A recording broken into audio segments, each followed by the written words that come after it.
Okay, Assalamualaikum warahmatullahi wabarakatuh pelajar-pelajar tingkatan 2 sekalian.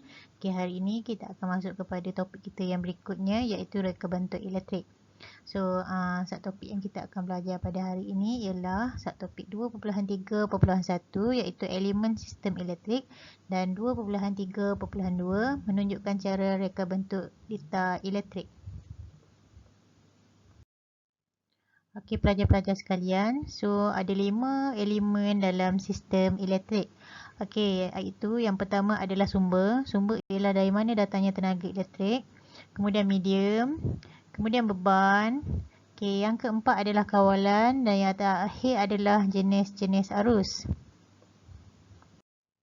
Okey, kita pergi pula kepada sumber.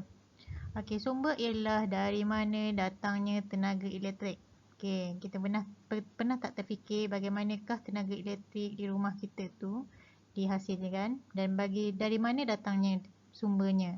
Okey, so sumber-sumber tenaga elektrik dia terbahagi kepada dua iaitu sumber yang boleh diperbaharui dan sumber yang tidak boleh diperbaharui.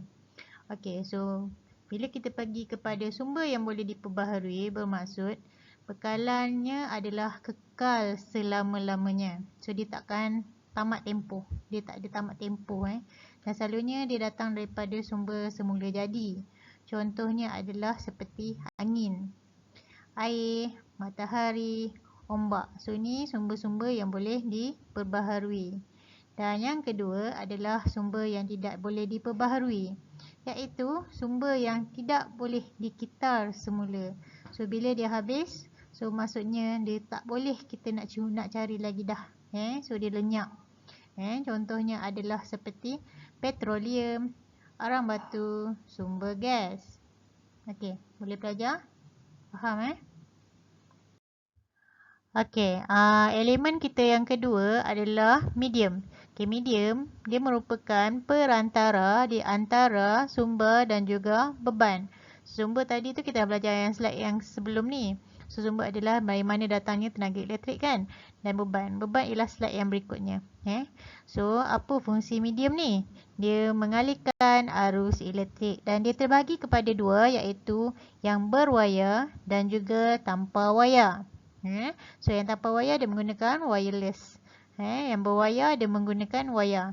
Okey, boleh. Okey, elemen yang ketiga adalah beban. Okey, beban ni adalah sebarang peralatan elektrik yang disambungkan dengan arus elektrik yang membolehkannya berfungsi. So, beban ni selalunya dia akan menghasilkan kesan iaitu dari mentol. Okey, mentol tu sendiri dia mengeluarkan kesan cahaya. Kalau motor elektrik dia menghasilkan putaran kipas. Kalau pembesar suara dia menghasilkan bunyi. Okey, ni adalah contoh-contoh beban yang ada di persekitaran kita yang kita gunakan di rumah. Okey, contoh LED, TV, kemudian kita menggunakan blender, kemudian kita menggunakan bread maker, kemudian kita menggunakan toaster. Okey, semua peralatan-peralatan elektrik yang kita gunakan, kita namakan dia sebagai beban Lampu, kipas. Okey, semua ni adalah beban. Okey, elemen sistem elektrik yang keempat adalah kawalan. Okey, kawalan. Okey, elektrik dijalankan secara selamat dengan sama ada dilakukan secara manual ataupun automatik. Okey, untuk memutus atau menyambungkan arus elektrik. Okey, contoh manual. Okey, yang manual selalunya kita guna sebarang tombol untuk memutus ataupun menyambungkan tenaga elektrik. Contoh dekat saya punya air fryer tu, nampak dia ada guna tombol. Kita boleh gerak-gerakkan dia untuk putus ataupun menyambungkan arus elektrik. Dan kalau secara automatik adalah dengan cara kita, kamu nampak kat sini. So kita boleh set dia. So 15 minit. Kita set dia dengan tekan timer semua. So kat situ dia automatik. Dia matikan secara automatik ataupun dia onkan secara automatik. Ataupun kita guna juga ELCB, Earth Leakage Circuit Breaker. Yang tu pun kalau di rumah. So dia akan mematikan tenaga elektrik sekiranya ada berlaku litar pintas di rumah ataupun berlebihan arus dari luar masuk ke dalam rumah. Okey, pelajar. Okey, elemen yang terakhir dalam sistem elektrik adalah jenis-jenis arus. So, dia terbahagi kepada dua, iaitu arus ulang-alik ataupun arus terus.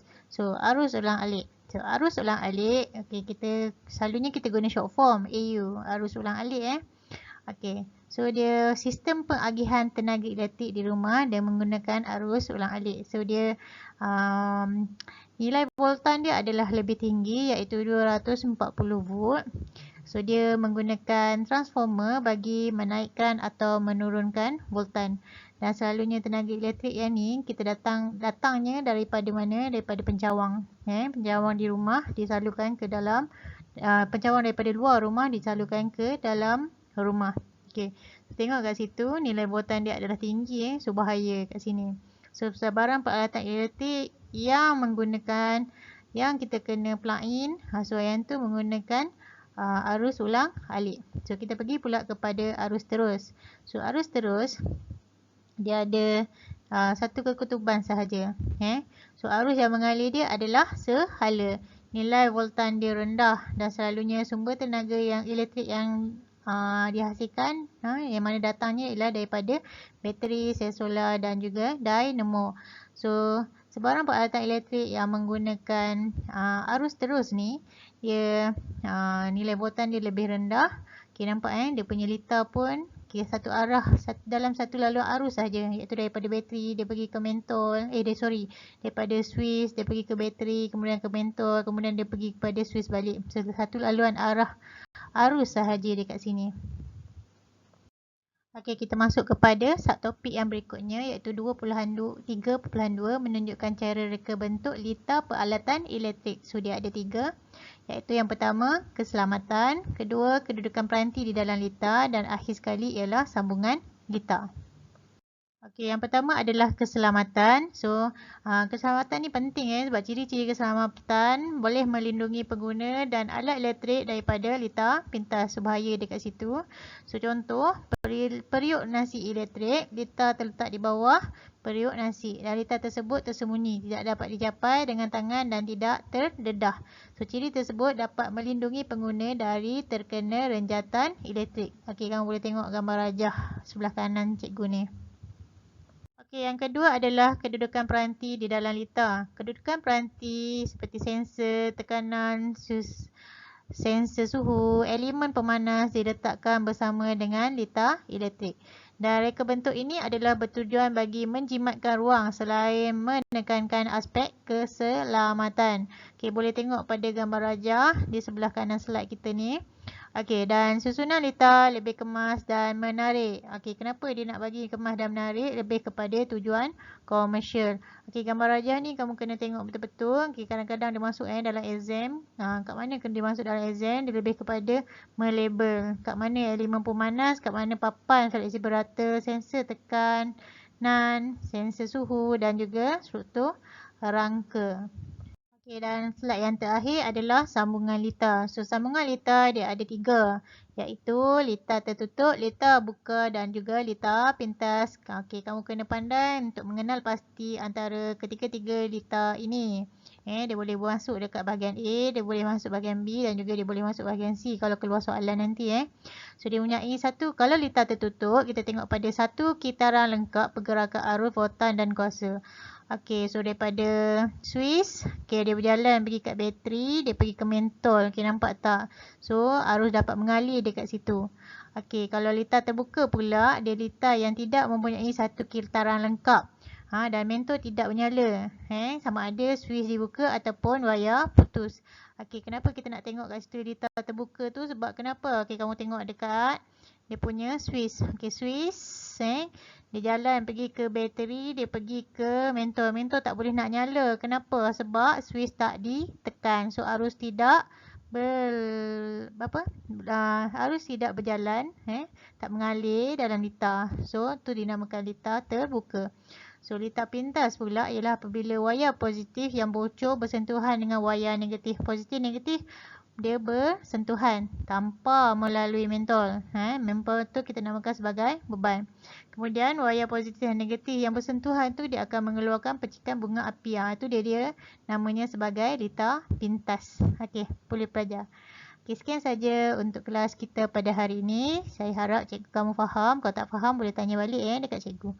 Okey, sekian. Terima kasih.